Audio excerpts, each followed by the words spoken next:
سيئات أعمالنا من يهده الله فلا مضل له ومن يضلله فلا هادي له ونشهد أن لا إله إلا الله وحده لا شريك له ونشهد أن سيدنا وحبيبنا وحبيب ربنا وطبيبنا وطبيب قلوبنا وأولانا ومولانا محمد أولانا ومولانا محمدا عبده ورسوله أما بعد فأعوذ بالله من الشيطان الرجيم بسم الله الرحمن الرحيم وقضى ربك ألا تعبدوا إلا إياه وبالوالدين إحسانا إما يبلغن عندك الكبر أحدهما أو كلاهما فلا تقل لهما أف ولا تنهرهما وقل لهما قولا كريما واخفض لهما جناح الذل من الرحمة وقل رب ارحمهما كما ربياني صغيرا وقال رسول الله صلى الله عليه وسلم رضا الرب رضا الوالدين وفي رواية رضا الرب على رضا الوالدين والسخط الرب على سخط الوالدين أو كما قال عليه الصلاة والسلام سبحانك لا علم لنا إلا ما علمتنا إنك أنت العليم الحكيم আমরা সকলে দরুদ শরীফ পাঠ করি اللهم صل على محمد وعلى آل محمد كما صليت على إبراهيم وعلى آل إبراهيم إنك حميد مجيد اللهم بارك على محمد وعلى آل محمد كما باركت على إبراهيم وعلى آل إبراهيم إنك حميد مجيد عمل سے زندگی بنتی ہے جنت بھی جہنم بھی عمل سے زندگی بنتی ہے جنت بھی جہنم بھی یہ خاک فطرت میں نہ نوری ہے نہ ناری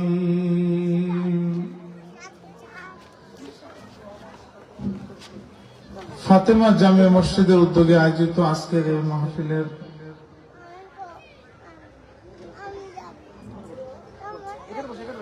সম্মানিত সভাপতি, সম্মানিত প্রধান অতিথি, এই মাহফিল এর পাশের সংলগ্ন মসজিদের সম্মানিত ইমাম, আমার সামনে উপবেশনকারী দিনদার পরেজগার মুসলমান ভাইরা, পর্দার অন্তরালে অবস্থানরত মা এবং বানের বোনেরা, আমরা অন্তরস্থল থেকে আল্লাহ তাআলার দরবারে শুকরিয়া আদায় করছি যে আল্লাহ তাআলা আমাদেরকে এই দ্বীনি মজলিসে দ্বীনি কথাবার্তা শোনার জন্য আমলের নিয়তে আসার তৌফিক দান করেছেন।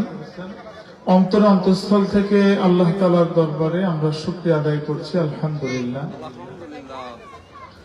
আল্লাহ তাআলা আমাদেরকে অনেক রহমত দিয়েছেন যে একটি বরকতময় মজলিসে আমরা উপস্থিত হতে পেরেছি, আলহামদুলিল্লাহ। এটা আমাদের জন্য বড় সৌভাগ্যের বিষয়। আমাদের আজকের প্রধান মেহমান রাস্তাতে আসবেন ইনশাআল্লাহ। আমি খুব অল্প সময় আপনাদের মাঝে আলোচনা করার চেষ্টা করব ইনশাআল্লাহ একটি নির্ধারিত বিষয়ে। প্রিয় হাজিরিন, রাসূলুল্লাহ সাল্লাল্লাহু আলাইহি ওয়াসাল্লাম একবার একটি জানাজাতে উপস্থিত হয়েছিলেন। জানাজা এখনো দাফন হয়নি। নবী আলাইহিস সালাতু ওয়াসসালাম অপেক্ষা করছেন, সাহাবায়ে কেরাম বসে আছেন, নবী আলাইহিস সালাতু ওয়াসসালাম বসে আছেন। নবীজির হাতে একটি খেজুরের কাঠি ছিল, দণ্ড ছিল। নবীজি মাথা নিচু করে আছেন, কারণ একজন সাহাবী ইন্তেকাল করেছেন, তার জানাজাতে নবীজি আছেন। অনেক হৃদয় বিদারক একটি দৃশ্য। সাহাবায়ে কেরাম খুব চুপচাপ, নবীজি চুপচাপ। জমিনের উপরে, বালির উপরে নবীজি কি যেন অঙ্কন করছেন। হঠাৎ করে নবী আলাইহিস সালাতু ওয়াসসালাম মাথা উপরে উঠালেন। নবী আলাইহিস সালাতু ওয়াসসালাম মাথা উঠিয়ে বলছেন, দুনিয়ার জিন্দেগিতে যত মানুষ এসেছে, পৃথিবীতে বর্তমানে যত মানুষ আছে, আর কিয়ামত পর্যন্ত যত মানুষ আসবে, সমস্ত মানুষের মধ্যে কারা জান্নাতি আর কারা জাহান্নামী এগুলো সব নির্ধারণ হয়ে গেছে। সবকিছু আগে থেকে নির্ধারণ হয়ে গেছে। বড় বড় সাহাবায়ে কেরাম জানাজাতে আছেন, কেউ কোনো কথা বলছেন না। একজন সাহাবী দাঁড়িয়ে উঠলেন, উঠে বলছেন, ওগো রাসূল, জান্নাত এবং জাহান্নাম যদি নির্ধারিত হয়ে যায়, তাহলে দুনিয়ার জিন্দেগিতে আমল করার কি দরকার? খুব ভালো করে খেয়াল করা দরকার।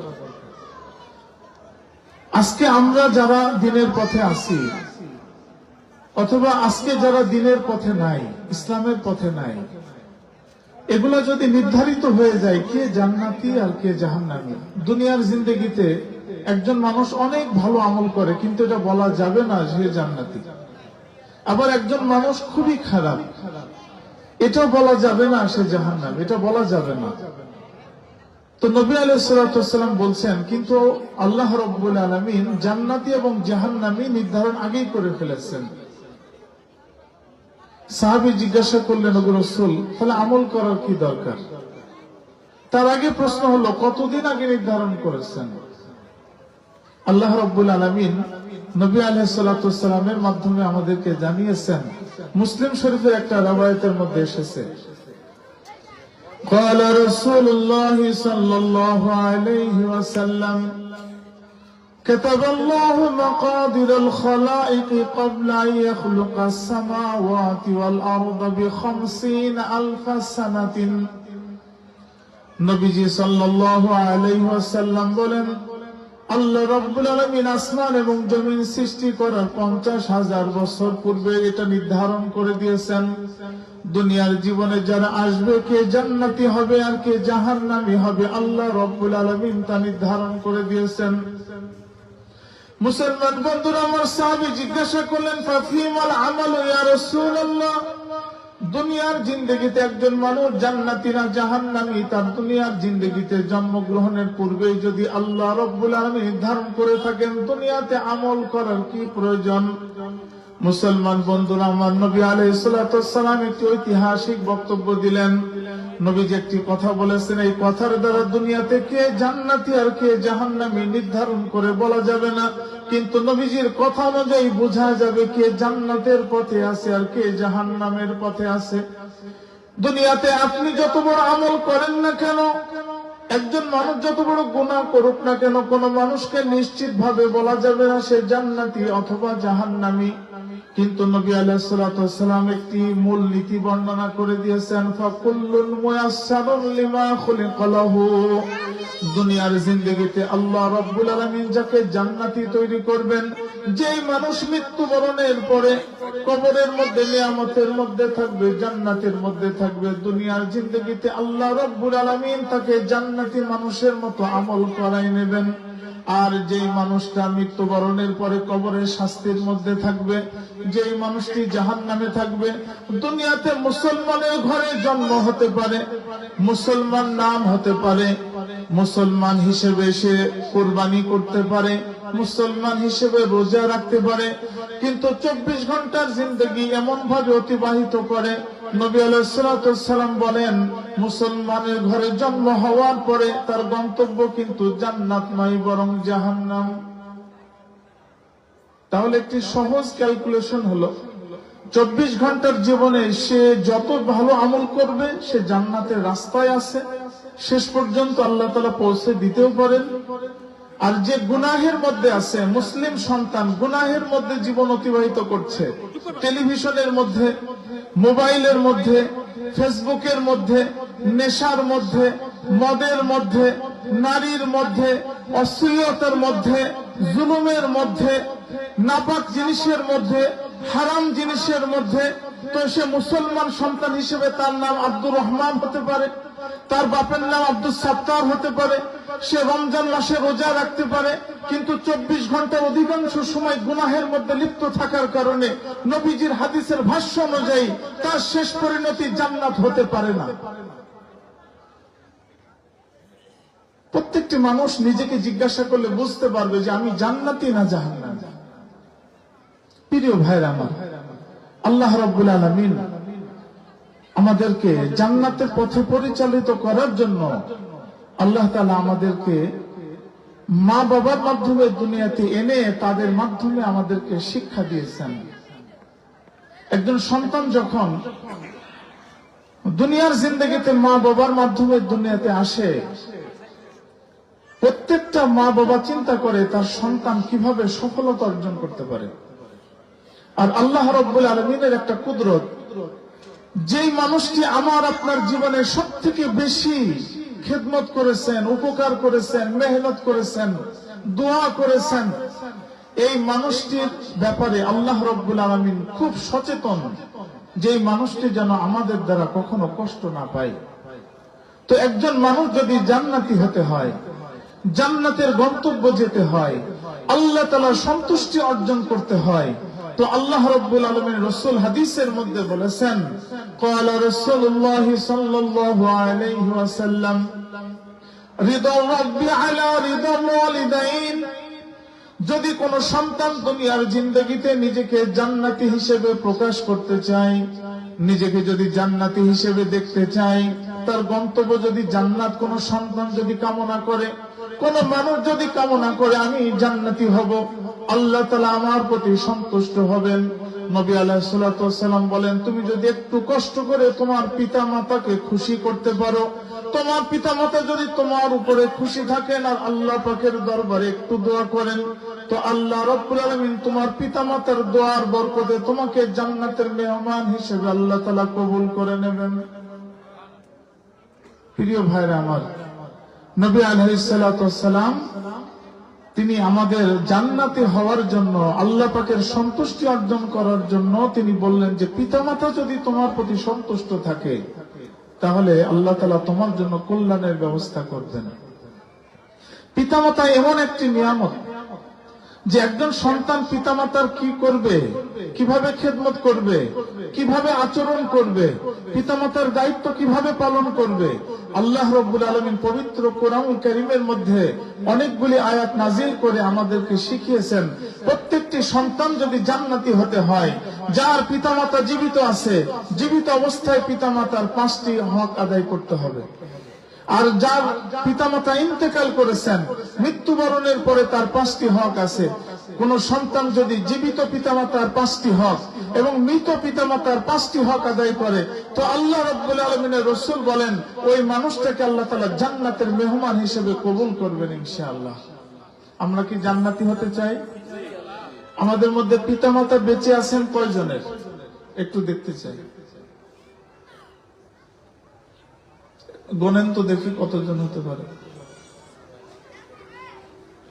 পিতামাতা মারা গেছেন, যে কোনো একজন মারা গেছেন, মা মারা গেছেন বা বাবা মারা গেছেন, এরকম কয়জন আছেন? এভারেজের সমান আছে। তাহলে আজকের যে আলোচনা, এটা হচ্ছে জীবিত পিতামাতাদেরও আলোচনা, এবং আমার পিতামাতার কেউ যদি মৃত্যুবরণ করে থাকেন তাহলে আমার দায়িত্ব কিন্তু শেষ হয়নি। আমি ধারাবাহিক ভাবে আসবো ইনশাআল্লাহ, যতটুকু তৌফিক আল্লাহ তাআলা দান করেন ততটুকু বলার চেষ্টা করব। যদি শেষ না হয় আপনারা কেউ মনে কষ্ট নেবেন না। আল্লাহ রাব্বুল আলামিন আমাদেরকে আদেশ করেছেন, বলেন আদেশ করেছেন কে? নামাজ ফরজ, আদেশ করেছেন কে? রোজা ফরজ, আদেশ করেছেন কে? পর্দা ফরজ, আদেশ করেছেন কে? যাকাত ফরজ, আদেশ করেছেন কে? হজ ফরজ, আদেশ করেছেন কে? সেই আল্লাহ যিনি ঈমানকে ফরজ করেছেন, নামাজকে ফরজ করেছেন, রোজাকে ফরজ করেছেন, যাকাতকে ফরজ করেছেন, সেই আল্লাহ তাআলা আমাদেরকে বলছেন সূরা বনী ইসরাঈলের মধ্যে, وَقَضَى رَبُّكَ أَلَّا تَعْبُدُوا إِلَّا إِيَّاهُ وَبِالْوَالِدَيْنِ إِحْسَانًا। আল্লাহ রাব্বুল আলামিন বলছেন, সমস্ত মানুষ তোমরা শুনে রাখো, আল্লাহ রাব্বুল আলামিন সিদ্ধান্ত দিয়ে দিলেন তোমাদেরকে, وَقَضَى رَبُّكَ أَلَّا تَعْبُدُوا إِلَّا إِيَّاهُ। আল্লাহ রাব্বুল আলামিন তোমাদেরকে সিদ্ধান্ত দিয়ে দিলেন, তোমার দুনিয়ার জিন্দেগীর মায়ের গর্ভ থেকে শুরু করে মৃত্যু পর্যন্ত দুনিয়াতে আসে এবং মৃত্যু পর্যন্ত প্রত্যেকটা সেকেন্ডে তোমার যা কিছু প্রয়োজন একজন সন্তানের জন্য, মানুষের জন্য, প্রতিটা সেকেন্ডে আমার আপনার যতগুলি জিনিসের প্রয়োজন সমস্ত জিনিস কে দিচ্ছেন? আল্লাহ রাব্বুল আলামিন বলেন, যেহেতু আমি আল্লাহ তাআলা তোমাকে সবকিছু দিচ্ছি, সুতরাং তোমার দায়িত্ব হলো দুনিয়ার জিন্দেগিতে প্রশংসা যেন আল্লাহ ব্যতীত অন্য কারো না হয়, তোমার কপাল যেন আল্লাহর দরবার ছাড়া অন্য কোন দরবারে সিজদায় অবনত না হয়, তোমার জিকির যেন আল্লাহ রাব্বুল আলামিন ছাড়া অন্য কারোর জিকির না হয়। দুনিয়ার জীবনে 24 ঘন্টা যত প্রশংসা করবে, নেতার প্রশংসা করে কোনো লাভ হবে না। নেতা আমাকে আপনাকে কিছুই দেয় নাই, হতে পারে ভোটের সময় 1 কাপ চা দিতে পারে অথবা 100 টাকা দিতে পারে, কিন্তু আপনি চিন্তা করেন মায়ের গর্ভে 10 মাস পর্যন্ত আমি আপনি ছিলাম, তারপরে থেকে 50-60 বছর দুনিয়াতে আসি, প্রত্যেকটা সেকেন্ডে যে আল্লাহ তাআলা আমাকে শ্বাস প্রশ্বাস নেওয়ার তৌফিক দান করলেন। আল্লাহ রাব্বুল আলামিন বলেন, তোমার নিয়ামত তোমার আল্লাহ দিল, সুতরাং তোমার জিন্দেগীর সমস্ত প্রশংসা হবে, সমস্ত শুকরিয়া হবে, সমস্ত ইবাদত আনুগত্য হবে একমাত্র আল্লাহর। এটা সিদ্ধান্ত আল্লাহ পাক আমাদেরকে সিদ্ধান্ত জানিয়েছেন। দ্বিতীয় নম্বর তোমার দায়িত্ব হলো ওয়াবিল ওয়ালিদাইনি ইহসানা। এই ইহসান শব্দের তাফসীর বুঝাতে গেলে আপনাদেরকে একটা ঘটনা বলবো, এরপরে আমি এই আয়াতের তাফসীর করব ইনশাআল্লাহ, তাহলে আপনাদের বিষয়টা বুঝে আসবে। আমার উস্তাদে মুহতারাম, তিনি ঢাকার একজন বড় মসজিদের খতিব, তিনি আমাদের একদিন ক্লাসে বলছেন, একটা ঘটনা শোনাইছেন একদম বাস্তব জীবনের। একজন ব্যক্তি অনেক দিন বিবাহ করেছে কিন্তু সন্তান হয়নি, 25 বছর পর আল্লাহ তাআলা তাদেরকে সন্তান দিয়েছেন। তো সন্তান যখন প্রাপ্তবয়স্ক হয়েছে, বৃদ্ধ হয়ে আপনার বড় হয়েছে, লেখাপড়া শিখেছে, চাকরি করছে, তখন বাবা মার বয়স 70 বছর পার হয়ে গেছে, কারণ যেহেতু অনেক দেরিতে সন্তান হয়েছে। তো আল্লাহ রাব্বুল আলামিন ওই সন্তান, একমাত্র ছেলে, আর কোনো সন্তান হয়নি, অনেক বড় শিক্ষিত, বাংলাদেশে একটা বিদ্যুৎ কোম্পানিতে চাকরি করত। তো আমেরিকা আপনার সৌদি আরব থেকে যে কোম্পানি আছে আরামকো, সেখান থেকে তাকে অফার করা হলো, তুমি আমাদের বিদ্যুৎ কোম্পানিতে চাকরি করো, তোমাকে এত পরিমাণ স্যালারি দেওয়া হবে, হাদিয়া দেওয়া হবে, অনেক লম্বা এবং অনেক সুন্দর একটা স্যালারি। তো সন্তান বাবা মার খুবই আনুগত্যশীল সন্তান, বাবা মার সাথে পরামর্শ করছে, বৃদ্ধ বাবা মার কেউ নাই। তো বাবা মা সন্তানের সবসময় মঙ্গল কামনা করে, কল্যাণ কামনা করে। সবসময় কল্যাণ কামনা করে। তো বাবা মার সাথে পরামর্শ করছেন, বাবা মা বলছে তুমি চলে যাও, তোমার কাছে আমার আবদার, বছরে একবার হলেও তুমি আমাদের বাংলাদেশে আসবে, আমাদের সামনে তোমার চেহারাটা একটু দেখাবে। কারণ বৃদ্ধ বয়সে আমরা দুইজন স্বামী স্ত্রী যে সন্তানকে আল্লাহ তাআলা আমাদেরকে দিয়েছেন, তোমাকে ছেড়ে দিতে আমাদের কষ্ট হচ্ছে, কিন্তু তোমার উজ্জ্বল ভবিষ্যতের জন্য আমাকে এটা করতে হচ্ছে। তোমার কাছে আমাদের একটাই দাবি, বছরে একবার আমাদের কাছে আসবে, আমরা তোমার চেহারাটা একটু দেখব। তুমি যদি আমাদের কোনো টাকা পয়সা না দাও, কোনো অভিযোগ নেই তোমার ব্যাপারে। তো সন্তান চলে গেছেন, কিন্তু আসলে বিলাসী জীবন, তার বিবাহ, সন্তান সব ওই সৌদি আরবের মধ্যে বিলাসী জীবন ভুলে গেছে। তখনকার মোবাইলের সময় না, মোবাইলে যোগাযোগ করা যায় না, তখন টেলিফোন ওরকম হয়নি, অনেক আগের কথা। তো সন্তান ভুলে গেছে, রঙিন জীবন পেয়ে বাবা মার কথা ভুলে গেছে। সন্তান যেহেতু সৌদি আরবে থাকে, কোম্পানির পক্ষ থেকে তাকে বলা হয়েছে আপনি প্রতি বছর হজ করতে পারেন ফ্রি ভাবে।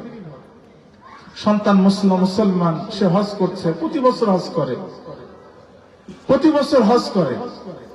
কিন্তু প্রত্যেকবার হজ করার পর আল্লাহ রাব্বুল আলামিনের কাছে বান্দা দোয়া করে যে আল্লাহ, তোমার ঘর জিয়ারত করার, তোমার ঘর তাওয়াফ করার যে তৌফিক দিয়েছো, হজরে আসওয়াদকে স্পর্শ করার যে তৌফিক দিয়েছো, আল্লাহ তুমি আমার হজকে কবুল করে নাও। তো বান্দা হজ করে, রাত্রিবেলা স্বপ্নে কে যেন বলে যে তুমি যতই দোয়া করো তোমার হজ কবুল হয়নি। বান্দা চিন্তা করে যে এই বছর হয়নি, আমার কোনো ত্রুটি হয়েছে। পরের বছর হজ করে। আমার উস্তাদ আমাদেরকে ক্লাসে শোনাইছেন, আমরা আবেগে আপ্লুত হয়ে গেছি বুখারীর ক্লাসের মধ্যে। দ্বিতীয় বছর হজ করেছে, আবার দোয়া করেছে, তার স্বপ্নের মধ্যে সে বুঝতে পারে, অনুভব করে যে তোমার হজ হয়নি। 1 বছর, 2 বছর, 3 বছর, 4 বছর, 5 বছর বাবা মার সাথে দেখা নাই, কিন্তু আসে নাই। 13 বছর পর্যন্ত হজ করেছে লাগাতার, কোম্পানির পক্ষ থেকে ফ্রি। 13 বছরের মধ্যে সে একদিনের জন্য বাড়িতে আসে নাই, একবারও জিজ্ঞাসা করে নাই কাউকে আমার বাবা মা বেঁচে আছে কিনা। 13 বছর পর যখন হজ করেছে, তখনও দোয়া করার পরে রাত্রে স্বপ্ন দেখে কে যেন বলে এবছরও তোমার হজ কবুল হয়নি। তখন সে চিন্তা করে এভাবে ইবাদত করতেই থাকবো আর কবুল না হবে, কেন এরকম হচ্ছে না। স্বপ্নের মধ্যেই যে মানুষটা তাকে বলে, কে বলে আল্লাহ পাক ভালো জানেন। তো তাকে জিজ্ঞাসা করে কেন আমার ইবাদত কবুল হচ্ছে না, আমার তো কোনো হারাম অর্থ নাই, আমার তো কোনো গুনাহ আমি করছি না, কেন হজ কবুল হচ্ছে না। বলে তুমি চিন্তা করো, তোমার কোনো ত্রুটি আছে, কোনো বিচ্যুতি আছে, যার কারণে তোমার হজ আল্লাহ তাআলা কবুল করছেন না। আল্লাহ তাআলা তার দিলের মধ্যে দিয়েছেন 13 বছর আগে যে বাবা মাকে রেখে এসেছো, সেই বাবা মার খোঁজ কি তুমি কখনো নিয়েছো? সন্তান বুঝতে পেরেছে, অনুতপ্ত হয়েছে, তাড়াহুড়া করে বাংলাদেশে চলে এসেছে। আমার উস্তাদ মুহতারাম বলেন যে আমার সাথে তো সে দেখা করে সবকিছু বলেছে। তার বাবা মা যেখানে বসবাস করত, যখন সন্তান কোনো খোঁজ নেয় না, সন্তান কোনো টাকা পয়সা পাঠায় না, তখন দুইজন বৃদ্ধ বৃদ্ধা, তাদের জীবন চালানোর মতো কোনো ব্যবস্থা ছিল না। তারা শেষ পর্যন্ত বস্তির মধ্যে একটা ঘর ভাড়া করে, দুইজন স্বামী স্ত্রী একে অন্যকে অবলম্বন করে একটা বস্তির ঘরের মধ্যে থাকতো। আর তার সন্তান লক্ষ টাকা বেতন সৌদি আরবের মধ্যে চাকরি করে। যখন বাংলাদেশে সে তার বাড়িতে গেল, তো বাড়িতে বাবা মাকে পাই নাই, কারণ সেখানে বাবা মা নাই। অনেক খোঁজ খবর করে, আত্মীয় স্বজনের সাথে জিজ্ঞাসা করে, যেহেতু তার ভাই বোন আর কেউ নাই, সে একা। সে বুঝতে পারলো, জানতে পারলো অমুক বস্তির মধ্যে তার বাবা মা থাকতে পারে। তো যখন সে বস্তির গলিতে রওনা হলো, তখন মানুষজনকে জিজ্ঞাসা করছে অমুক নামে কোনো ব্যক্তি এখানে থাকে কিনা। তখন বস্তির কিছু মানুষ তাকে বলছে অমুক নামে এক ব্যক্তি এখানে থাকতো, তার একজন সন্তান নাকি সৌদি আরবে থাকে। এই বৃদ্ধ মানুষ স্বামী স্ত্রী দুইজন অত্যন্ত দরিদ্রতার সাথে জীবন যাপন করতে করতে ওই ছেলেটার বাবা দুনিয়াতে কিছুদিন আগে ইন্তেকাল করে গেছে। কত নালায়েক সন্তান, সে কিন্তু জানে না, তারা জানে না যে এই সন্তানই সেই সন্তান, জানে না তারা। বস্তির মানুষরা বলছে কত নালায়েক সন্তান, যে তার বাবা মাকে একবারও খোঁজ নিল না, একটু জিজ্ঞাসা করলো না, বছরে একবারও আসলো না, 13 বছর পর্যন্ত বাবা মার কোনো খোঁজ নেয় নাই। কেমন সন্তান? এই সন্তান যখন এই কথা শুনেছে, তার অন্তরের মধ্যে তো বুঝতে পেরেছে তাহলে আমার বাবা জীবিত নাই। আমার মার সামনে যদি আমি যাই তো মা তো আমাকে অনেক কষ্ট দেবেন, অনেক বকা দিবেন, অনেক আমার প্রতি অভিমান করবেন। মা তো আমার চেহারা দেখাবে না, আমার চেহারা দেখবে না। মুসলমান বন্ধুরা আমার, সন্তান ধীরে ধীরে বস্তির মধ্যে অগ্রসর হয়। একটা কোণার মধ্যে ঘরের দরজা বাইরে থেকে ভিজানো আছে, কোন দরজায় তালা নাই। চিন্তা করলো আমি যদি মায়ের সামনে দাঁড়াই মা তো আমাকে চিনতে পারবে, কিন্তু মাকে যে আমি কষ্ট দিলাম 13 বছর পর্যন্ত, কোনো খোঁজ নিলাম না, কোনো খরচ দিলাম না, না জানি মা আমার প্রতি কত অসন্তুষ্ট হবেন। সন্তান যখন ঘরের দরজা খুলে ভিতরে প্রবেশ করলো, দেখলো একটি বিছানার উপরে, ময়লা বিছানার উপরে একজন বৃদ্ধা মহিলা শুয়ে আছেন। নড়াচড়ার মতো কোনো শক্তি বৃদ্ধা মহিলার নাই, শুধু ফিস ফিস করে কি যেন বলতে থাকেন। সন্তান যে মায়ের পায়ের কাছে বসলো, মায়ের শরীরের পা স্পর্শ করে সন্তান চোখ থেকে দরদর করে পানি ফেললো, পরিচয় দেয় না। বৃদ্ধা মহিলা জিজ্ঞাসা করেন, তুমি কে বাবা? আমার খেদমত করার জন্য এসেছো? সন্তানের জবান থেকে বলার সাহস নেই, আম্মা জান আমি আপনার খেদমত করার জন্য এসেছি, কথা বলতে পারে না। মহিলা কি বলে তাও স্পষ্ট করে বোঝা যায় না। সন্তান মায়ের পা ছেড়ে দিয়ে মায়ের কাছে এসে মায়ের মুখে কানের কাছে মুখ লাগিয়ে নেয়। সন্তান বুঝতে পারে না মা কি বলে, তার আওয়াজ এত নিম্ন হয়ে গেছে, এত কমে গেছে, কি বলে বৃদ্ধ মা তার সন্তান বুঝতে পারে না। মায়ের মুখের কাছে সন্তান যখন কান লাগিয়ে কান নিয়ে গেছে, তখন মা মনে মনে বলছে, চুপি চুপি বলছে, অল্প আওয়াজের মধ্যে বলছে, আল্লাহ রব্বুল আলামিন আমার স্বামী তো দুনিয়ার থেকে ইন্তেকাল করেছে, আজও পর্যন্ত ইসলামের উপরে চলার তৌফিক তুমি আমাকে দান করেছো। আমার একজন সন্তান সৌদি আরবের মধ্যে আছে, বহুদিন পর্যন্ত আমার সাথে দেখা করে নাই। আল্লাহ রব্বুল আলামিন তোমার দরবারে আমার একটু দরখাস্ত, সন্তান আমার খোঁজ খবর নেয়নি, আমার মনের মধ্যে কোনো আফসোস নাই। সন্তান আমার কোনো খরচ দেয়নি, আমার মনের মধ্যে কোনো দুঃখ নাই। সন্তান তার চেহারা আমাকে দেখায়নি, আমার কোনো আফসোস নাই। কিন্তু আল্লাহ রব্বুল আলামিন এই মুহূর্তে যদি আমি মৃত্যুবরণ করি, যেই মানুষটার চেহারা কোনো পর পুরুষ আজ পর্যন্ত দেখতে পাই নাই, আমার তো কোনো সন্তান নাই, আমার তো কোনো ভাই নাই, কোনো বোন নাই, আমার বাবা নাই, আমার মা নাই, এই অন্ধকার ঘরের মধ্যে আমি যদি মৃত্যুবরণ করি, মা আমার সন্তান তো সৌদি আরবের মধ্যে আছে, সে তো আমার সংবাদ পাবে না। আল্লাহ রব্বুল আলামিন আমার সন্তানকে একটু যদি আমার বাংলাদেশে পাঠাই দিতা, আমার সন্তান যদি আমার কাছে একটু আসতো, আর আমি যদি মৃত্যুবরণ করতাম, অন্তত আমার লাশটা আমার সন্তান নিজ হাতে ধরে কবরের মধ্যে নামানোর ব্যবস্থা করে দিত। আল্লাহ রব্বুল আলামিন আমার সন্তানকে তুমি আমার কাছে পাঠানোর ব্যবস্থা করে দাও। সঙ্গে সঙ্গে সন্তান হাওয়া করে মায়ের বুকে জড়িয়ে ধরে কাঁদছে। 13 বছর পর্যন্ত মায়ের খোঁজ দিলাম না, 13 বছর পর্যন্ত মার হক আদায় করলাম না। সেই মার জবান থেকে কোনো বদদুয়া বের হয় না, বরং মা আকাঙ্ক্ষা করে সন্তান যেন এসে আমার জানাজাতে অংশগ্রহণ করতে পারে। এটাই তো মা, এটা তো মায়ের বৈশিষ্ট্য। এটা অন্য কারোর মাঝে আপনি পাবেন না, এটা স্ত্রীর মধ্যে আপনি পাবেন না, আপনার কোন সহকর্মীর মধ্যে পাবেন না, এটা আপনি অন্য কারোর মধ্যে পাবেন না। মা বঞ্চিত হবে কিন্তু জবানে কোনোদিন সন্তানকে কষ্ট দেবে না, মা বঞ্চিত হবে কোনোদিন বদদুয়া করবে না। সন্তান মায়ের বুকে জড়িয়ে ধরেছে, মা আমার অপরাধকে মাফ করো। এই মায়ের আত্মত্যাগ, এই মায়ের কোরবানি, এই জন্য আল্লাহ রাব্বুল আলামিন আমাদেরকে বলছেন, বান্দা আমি তোমাকে আদেশ করলাম মৃত্যু পর্যন্ত তোমাকে আল্লাহর বিধানের উপরে থাকতে হবে, এবং তোমার মা বাবা যদি আল্লাহ তাআলা তোমাকে মা বাবার মতো মূল্যবান সম্পদ দান করেন, তাহলে তুমি মা বাবার সাথে ইহসানের আচরণ করবে। ইহসান, আজকে আমি তাফসীর করতেছি ইহসান কাকে বলে। আমার ধারণা ইতিপূর্বে আপনারা এই তাফসীর কখনো শোনেন নাই, খুব ভালো করে শোনেন ইহসান কাকে বলে। অনেক সন্তানের অভিযোগ আছে মা বাবার প্রতি, যদি আপনি কোরআনের এই তাফসীরের দিকে লক্ষ্য করেন আপনার কোনো অভিযোগ থাকবে না ইনশাআল্লাহ। মুসলমান বন্ধুরা আমার ভালো করে বোঝেন, আমি যদি একজন মানুষের কোনো উপকার করি, ওই মানুষটার নৈতিক দায়িত্ব হলো আমার উপকারের পরিবর্তে সে আমার উপকার করবে। আমি একজনের বাড়িতে খানা পাঠাইলাম, সে যদি আমার বাড়িতে আবার খানা পাঠিয়ে দেয় তাহলে শরীয়তের পরিভাষায় এটাকে বলা ইনসাফ। একটা মসজিদের ইমাম সাহেব যদি ইমামের মুসল্লিদের হক আদায় করে, প্রত্যেকটি মুসল্লির দায়িত্ব ইমামের হক আদায় করবে। একজন মানুষের উপকার করলে আরেকজন মানুষ আমার উপকার করবে, শরীয়তের পরিভাষায় এটাকে বলা হয় ইনসাফ, ন্যায় বিচার করা।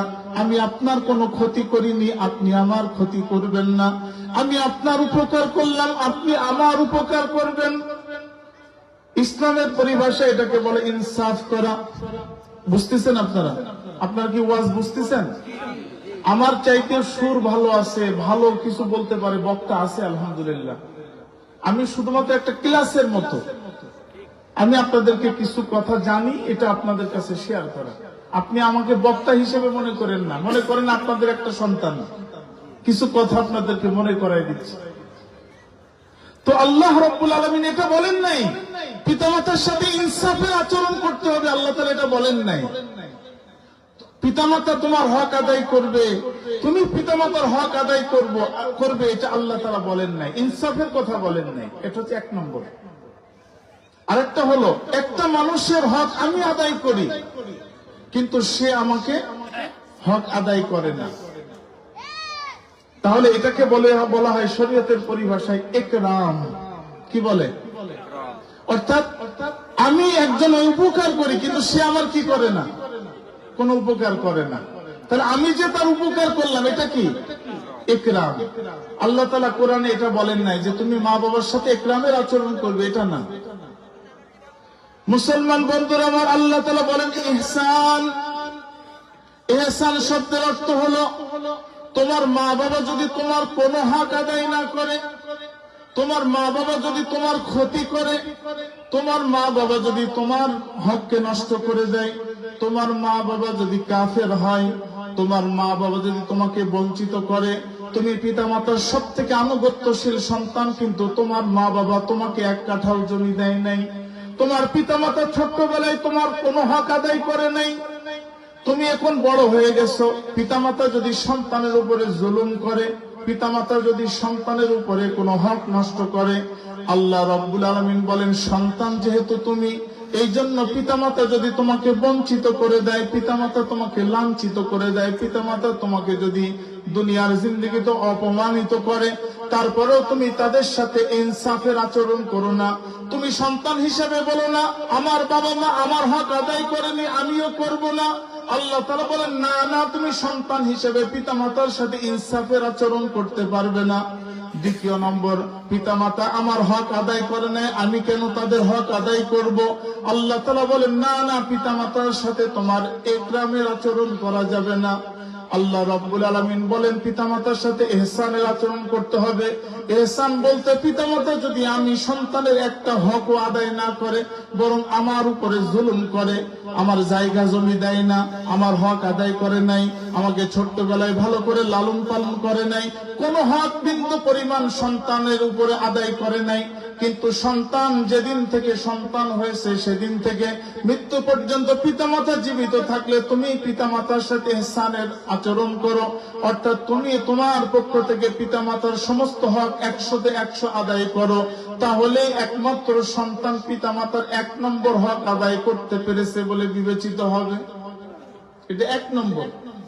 আজকে আমাদের শুধু ক্যালকুলেশন হয়, আমার বাপ মা কি দিল আমি তাই দেব, আমার বাপ মা যদি দেখাশোনা করে তাহলে আমি দেখাশোনা করব। কেন ভাই?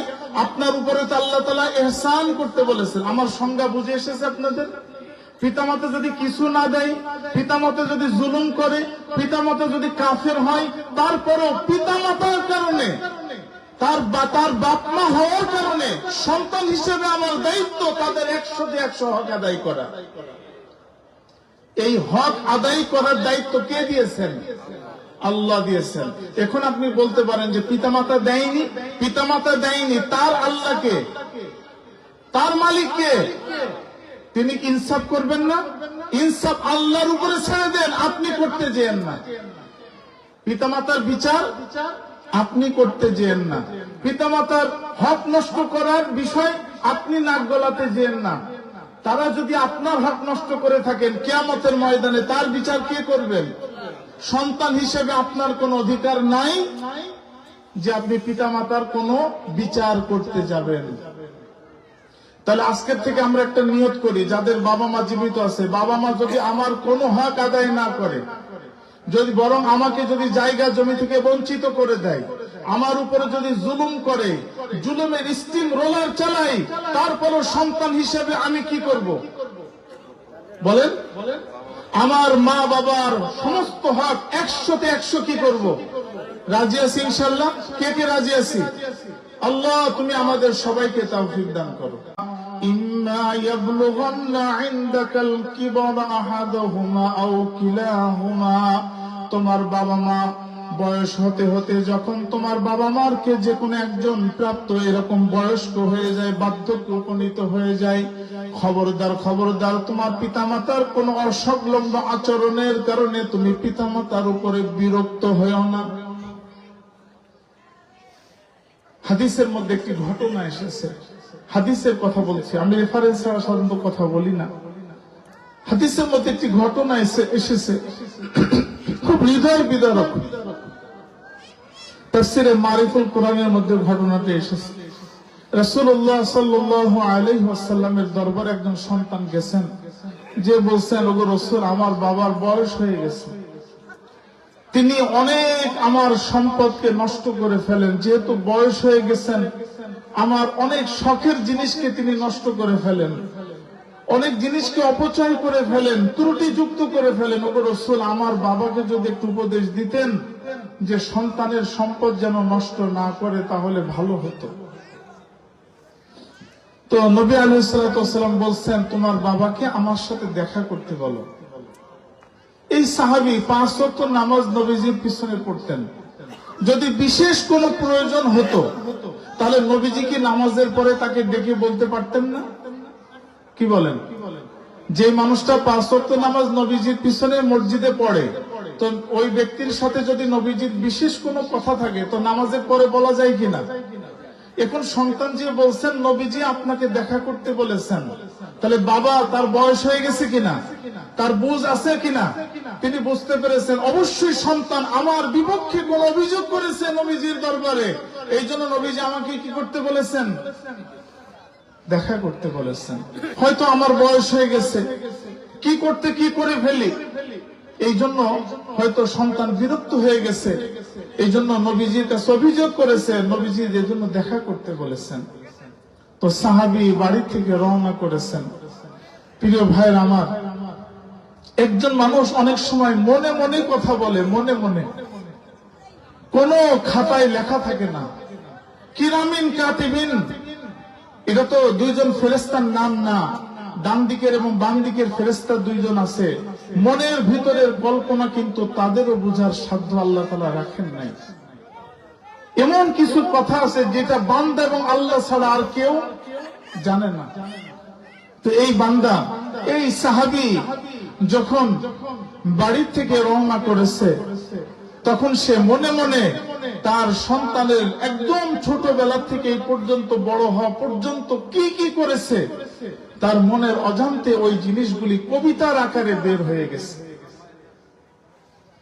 মুসলমান বন্ধুরা আমার, সাহাবী যখন নবীজির দরবারে পৌঁছালেন, মসজিদে নববীর বারান্দাতে নবীজি বসে আছেন, সাহাবী গেছেন সালাম দিলেন।